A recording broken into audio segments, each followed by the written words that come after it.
नमस्कार दोस्तों, लेकर आ चुके हैं एक नए वीडियो में। आप सब देखिए और वीडियो को लाइक कमेंट शेयर करें। तो नमस्कार दोस्तों, जैसा कि बता दें दोस्तों कि पावर स्टार पवन सिंह का एक बेस्ट लोकगीत सॉन्ग आ चुका है, जिस सॉन्ग का नाम है सलवार पेनिया पियरे।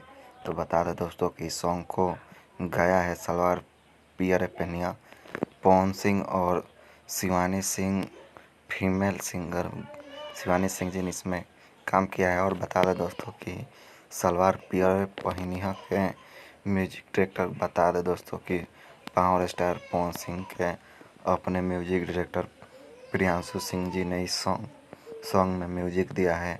और बता दें दोस्तों कि सलवार पियरे पहनिया के लिरिक्स राइटर की बात करें तो प्रिंस प्रियदर्शी जी हैं, जो इस सॉन्ग में को लिखे हैं। और बता दें दोस्तों कि इस सॉन्ग को रिलीज किया गया है यूट्यूब के टीम्स म्यूजिक भोजपुरी के यूट्यूब चैनल से इस सॉन्ग को रिलीज किया गया है। तो आप सब जाइए और जाके एक बार इस सॉन्ग को सुनिए।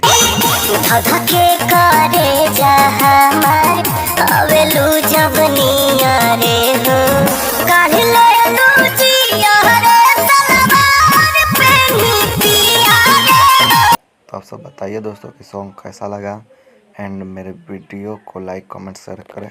एंड चैनल पे आप नए आए हैं तो चैनल को सब्सक्राइब करते हैं। एंड मिलते हैं अगले वीडियो में, तब तक के लिए धन्यवाद दोस्तों।